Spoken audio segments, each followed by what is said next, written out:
Assalamu alaikum la team amateur, j'espère que vous allez bien. Votre débrief dans un instant. Avant le début de ce débrief de la famille, je voulais vous souhaiter une bonne fête de l'Aïd, beaucoup de santé, prospérité et que Dieu accepte nos prières et nos jeûnes. Et j'espère que vous allez passer une excellente journée en compagnie de votre famille. De ce fait, nous allons parler de la Liga aujourd'hui, de Real Madrid et le FC Barcelone qui ont tous les deux joué hier et ils ont tous les deux gagné. On va commencer par le Real Madrid qui jouait à Leganés. Je pense que les hommes d'Ancelotti nous ont fait une très bonne performance. Ils se sont imposés sous le score de 3-2 avec un match qui a été, on peut dire, un peu difficile pour les merengues. C'est la raison pour laquelle ils ont sorti une top performance. Pour que nous autres, ces genres de performance, il faut qu'ils soient acculés, il faut qu'ils soient au bord du précipice. On a vu une équipe du Real Madrid qui a eu la possession du ballon, qui a directement attaqué dès les premières minutes du jeu pour essayer de casser ce bloc de Leganés et tenter de mettre ce premier but avec un Kylian Mbappé qui nous a fait une top performance. Il est en forme depuis quelques mois maintenant. Il enchaîne les très bonnes prestations. Ancelotti sur son 11 de départ qui a reposé quelques cadres à cause de la trêve internationale à l'image de Vinicius et de Rodrygo. Donc, il a fait donner du temps de jeu à des Brahim Diaz, des Arda Güler et d'autres joueurs aussi, qui veulent grailler quelques minutes. De ce fait, encore une fois, nous allons parler de quelque chose qui fait polémique ces temps-ci, l'arbitrage. L'arbitrage en Espagne pose problème et nous allons en parler parce que normalement, on me dit que sur la même, il y a une action de Bellingham sur l'attaquant de Leganés qu'il devait avoir penalty et que ce même genre de penalty a été accordé au Real Madrid en première période sur la faute que le défenseur de Leganés a fait sur Arda Güler. Donc là, quand on regarde clairement l'action de Arda Güler, sincèrement, il y a penalty parce qu'il y a contact. Arda Güler qui passe devant le défenseur, qui amène bien son ballon et qui subit un contact. Donc quand tu regardes les deux actions, c'est une interprétation que l'arbitre a dû se faire sur les deux actions. Parce que là, sincèrement parler, moi je donne comme mon opinion, vous avez la leur, mais respectez la mienne. On va se dire la vérité. L'arbitrage est assez difficile, l'arbitrage est assez complexe. Moi je pense que la façon dont les arbitres sifflent les fautes, c'est une manière d'interpréter l'action venant de leur part. Donc là, avec la VAR, s'il y a une action suspicieuse, ils sont directement convoqués pour aller revoir l'action. Donc, quand on regarde, c'est vrai que Bellingham, il a posé la main sur l'épaule de l'attaquant, même si l'arbitre n'a pas sifflé penalty, même si ça serait une polémique en Espagne, on ne peut rien y faire parce que tous les arbitres ont une façon d'interpréter une action. C'est pourquoi moi je suis fatigué des affaires d'arbitrage en Espagne. Maintenant, on joue au foot et on va voir maintenant ce que ça va donner. Mais en tout cas, voilà, c'est difficile de juger des deux actions parce que à mon humble avis, l'action frauduleuse sur Arda Güler a été plus flagrante. Maintenant, moi, ça, c'est mon avis. Vous avez la leur. Et dites-moi en commentaire, comme ça, on va en discuter. De ce fait, Kylian Mbappé, tranquille, il vient, il nous met un Panenka. Voilà. Le gardien a essayé de revenir, mais c'était trop tard. Kylian Mbappé, il est en grande confiance, il est en très grande forme. Donc, il inscrit un magnifique but. Comme depuis le début de la saison, je vous le dis. Je ne cesse de le répéter depuis septembre. Cette équipe du Real Madrid, cette année-ci, collectivement, ils ne sont pas forts. Ils ne sont pas forts. Moi, en tant que supporter merengue, je le reconnais. Il faut se remettre aux différences individuelles pour pouvoir gagner des matchs. Et je ne cesse de le répéter, en transition défensive, ils sont nuls. Ils sont nuls en transition défensive. On doit se dire à la vérité. Cette équipe de Leganés, s'il y avait des joueurs qui étaient un peu plus habiles techniquement, je vous jure que le Real Madrid aurait pu encaisser 3 buts dans ce match. Comment tu peux mener 1-0? Tu te fais remonter 2 buts à 1 en l'espace de 5 minutes. En l'espace de 5 minutes. dès qu'ils ont la balle pour te faire une contre-attaque, cette équipe du Real Madrid est dangereuse. Ils te tuent avec 2 passes. Mais dès que subit l'action sur les transitions défensives, ils sont nuls. Et c'est un problème que va devoir corriger pour la énième fois Carlo Ancelotti à l'entraînement. Sérieusement, moi je me demande à l'entraînement qu'est-ce qu'on travaille défensivement. On se fait avoir 2 fois sur le même type d'action. Les Leganés passe devant nous 2-1. La défense ne s'est pas gérée. Sur le premier but de Leganés, un errement défensif de la part de Fran Garcia. On se fait avoir et ils égalisent et ils marquent ce deuxième but. Donc à la mi-temps, cette équipe du Real Madrid est menée sur le score de 2-1. En revenant des vestiaires, encore une fois, Leganés a failli marquer un 3e but, d'où cette action litigieuse de Bellingham sur l'attaquant de Leganés. On a failli encaisser, je vous dis. Je vous dis que si les Leganés avaient des joueurs plus habiles techniquement, on aurait encaissé 3 buts, voire même perdre ce match. Donc, une équipe du Real Madrid qui s'est réveillée en deuxième mi-temps, ils ont eu la possession de balle. Ancelotti a fait entrer Vinicius Junior et Rodrigo pour essayer d'acculer cette défense de Leganés qui a finalement cédé avec un but de Jude Bellingham. Un but en 2 temps. En 2 temps, Jude Bellingham, franchement, il n'y a rien à dire. Il a fait son match. Même si, voilà, tu le vois crier sur ses coéquipiers, parfois un manque de respect limite, le F-off, il ne cesse de le dire sur le terrain, mais on voit un Jude Bellingham qui est engagé, qui veut aller chercher la victoire, qui donne tout son âme sur le terrain pour, voilà, nous sortir une top performance. Jude Bellingham, il tire la balle, le gardien le repousse. Heureusement que Brahim Diaz a suivi. Il tire. Le défenseur contre le ballon sur sa ligne, ça touche la barre et toute la défense de Leganés était en train de regarder. Comme s'ils étaient dans une salle de cinéma. Jude Bellingham qui a suivi l'action, il vient de loin, et il vient avec détermination, il marque ce but, voilà, avec la hargne, il permet au Real Madrid de venir à hauteur de Leganés et ce 3e but qui a été conclut encore une fois sur une magnifique action collective. Donc, une équipe du Real Madrid, encore une fois, le Kicks qui a marqué sur penalty, sur coup franc. Il a égalé Cristiano Ronaldo au nombre de buts. La meilleure façon de le faire, sur penalty. Certains me diront, j'ai vu des commentaires sur Twitter sur laquelle c'est pas un coup franc. Voilà, c'est pas un coup franc. Je vous dis que mais arrêtez de nous fatiguer. On a vu ici des coups francs qui se sont joués en 2 temps, de magnifiques coups francs. Les meilleurs tireurs de coups francs au monde ont marqué des coups francs en 2 temps. Allez voir les vidéos de Pirlo et vous revenez me voir. Le barrage qui a fait erreur, qui a laissé un espace, Kylian Mbappé a trouvé le trou de souris et il a tranquillement ajusté le gardien, le Kicks qui est en très grande forme et c'est la meilleure façon de le montrer. Il permet au Real Madrid de marquer le 3e but et d'arracher cette victoire face à Leganés qui était un match pièce. Leganés, il a battu FC Barcelone, il a battu Atlético et c'est un promu, il vient d'arriver en Liga.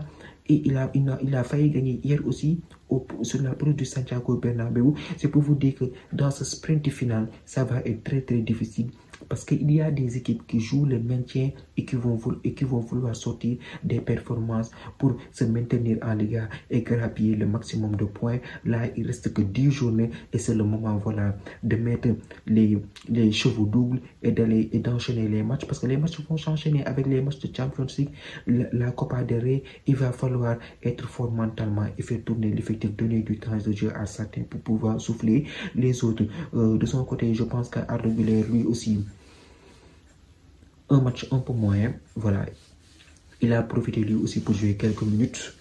Voilà, un match un peu moyen, même s'il peut mieux faire, il a marqué lors de la trêve internationale. Jude Bellingham aussi, comme à son habitude, un très grand match. Kylian Mbappé, top performance de sa part. On a vu aussi Asensio, le boy Asensio, qui a fait un très grand match. Asensio, lui, il est en train de se trouver une petite place dans cette défense du Real Madrid. Je pense qu'il a fait un très grand match lui aussi. Voilà, Rudiger aussi, un match très bon.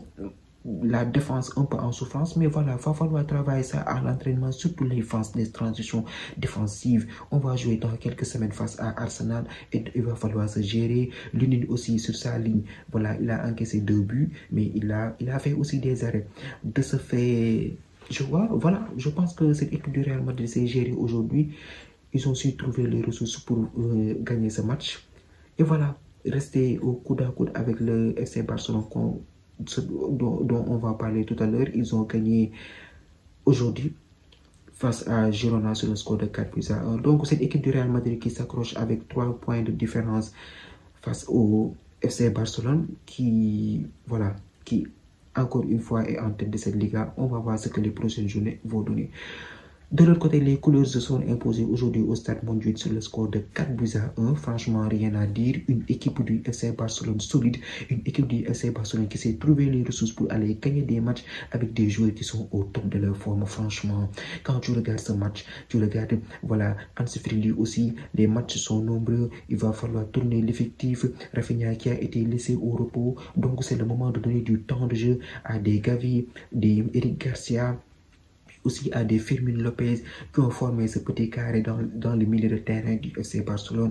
Et franchement, aujourd'hui, ils se sont sortis une top performance. Ils se sont imposés sur le score de 4-1 face à Girona aujourd'hui. C'était un match pièce, c'était le derby de la Catalogne. Donc, voilà, vu que le Real était venu à autour du FC Barcelone, fallait se gérer pour essayer, voilà, d'être dans les très bonnes dispositions avant le Classico. Parce que le Classico approche dans quelques jours.